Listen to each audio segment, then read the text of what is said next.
Okay, I want to show you guys a book.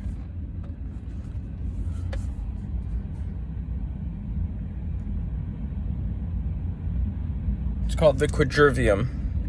The four classical liberal arts of number, geometry, music, and cosmology. Because I've been thinking about education, Platonic solids, why am I making this channel? Trying to formulate all that. And it basically goes down to a liberal arts education, right? So the quadrivium is the number, geometry, music, and cosmology, and then there's the trivium, which is rhetoric, grammar, and logic. And together, that was a liberal arts education. I've just been thinking about education, my own education, my experience with going through public schools, and I guess critiquing what was good, what was bad, right? What was good, what could have been better. And because I love the quadrivium really opened my mind, wow, this is really interesting. Platonic solids, the properties of because it really gets to the core things, which is I feel like liberal arts education used to be that. It was, it's and as far as getting to understand things, right? You have two books, right? You have the book of nature and you have the book of the Word of God. You have two things. It's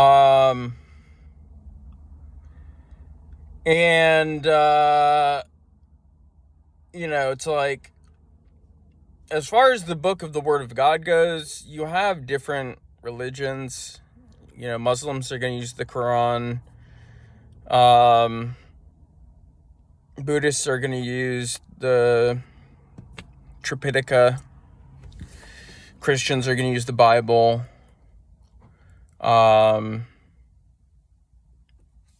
So you have different religions.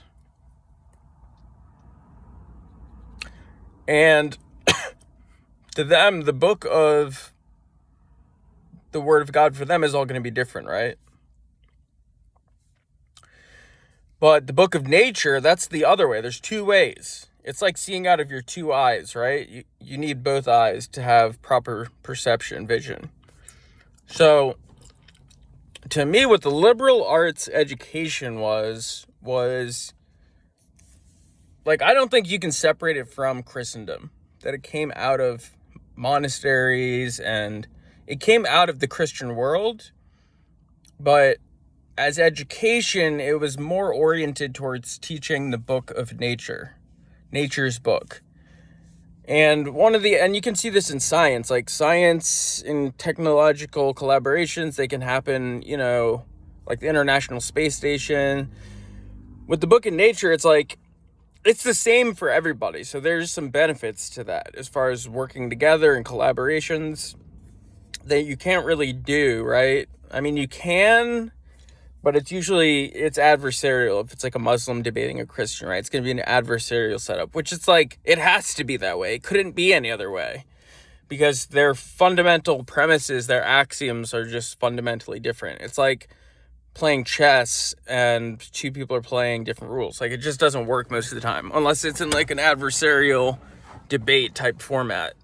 But with the book of nature, one of the benefits of that is math is the same anywhere you go, right? It might be written out a little bit differently. So anyways, I'm interested in the book of nature. And one of the things that I feel when it comes to nature's book, it's a way of understanding creation and the creator, right?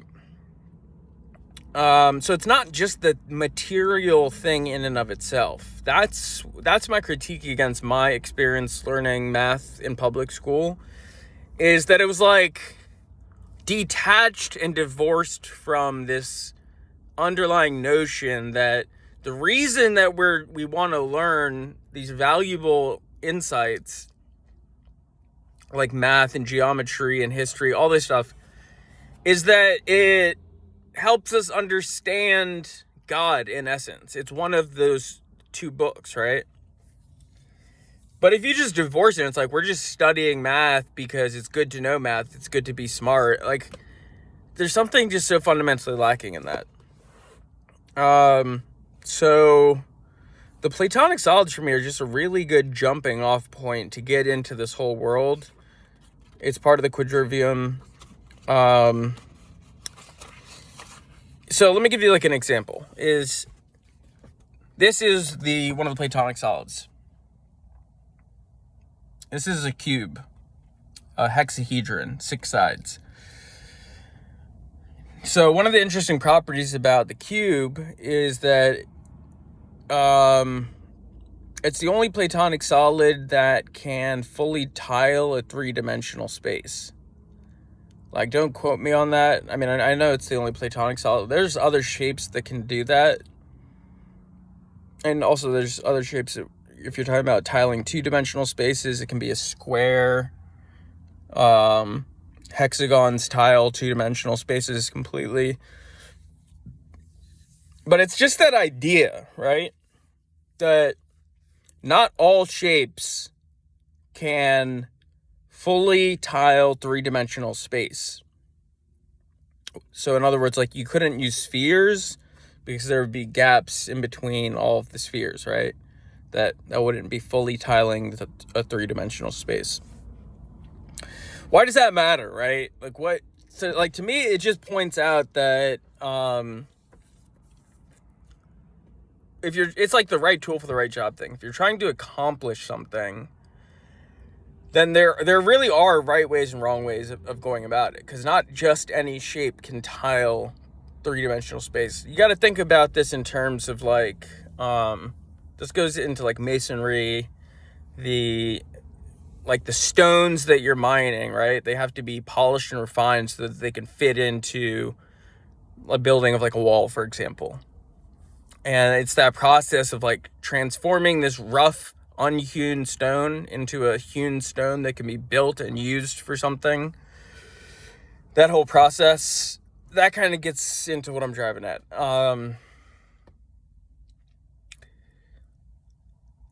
And it's just properties, understanding properties.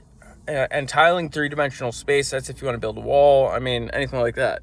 One of the interesting things with the Platonic solids, too, is that in calculating their volumes, they all relate back to the shape of a cube, which is, in order to find the volume of a cube, it's the side cubed.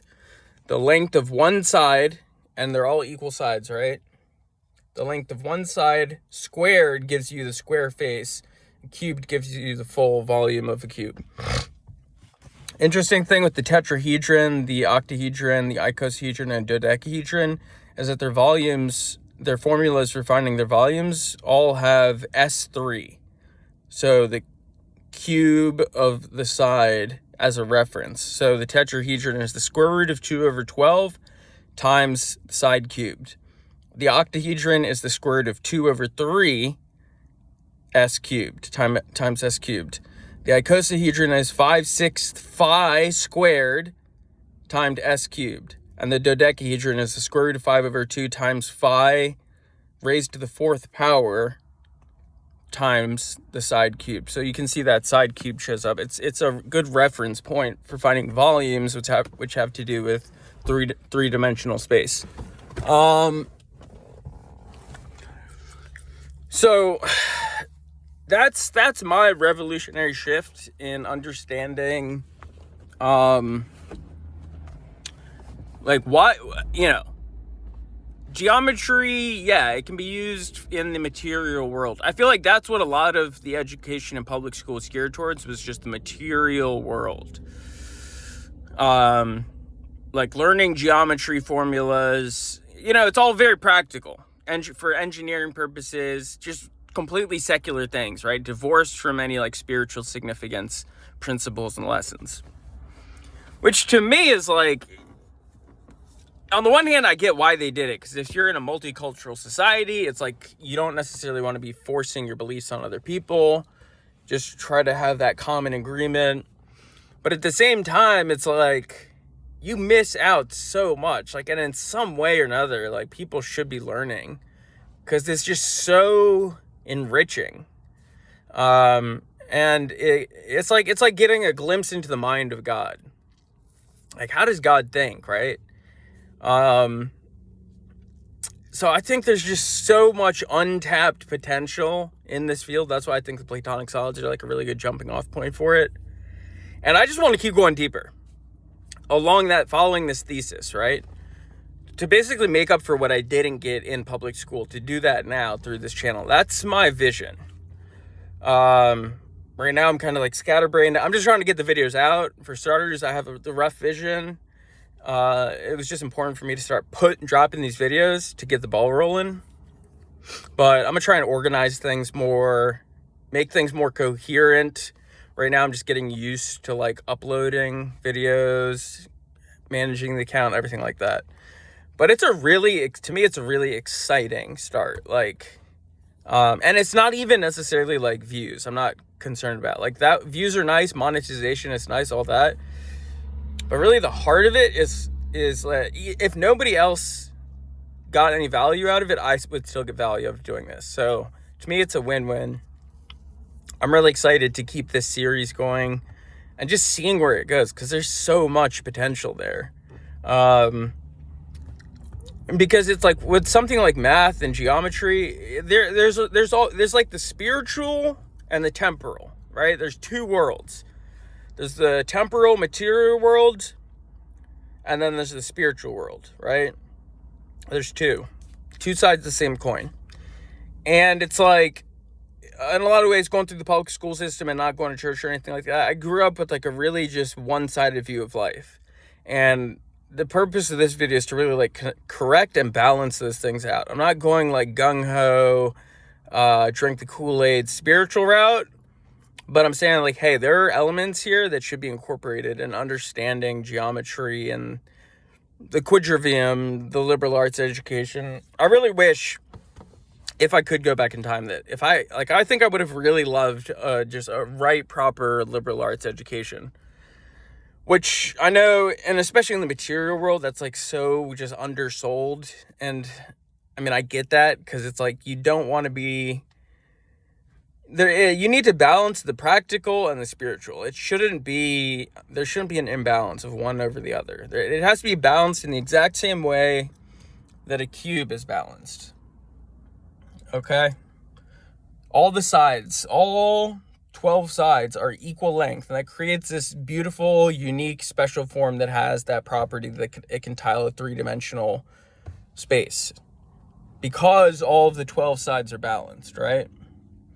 Because if they're not balanced, then that you can't do the same thing. So that's my basic thesis that I really want to just keep exploring, just keep pushing into. I'm excited about this channel. And yeah.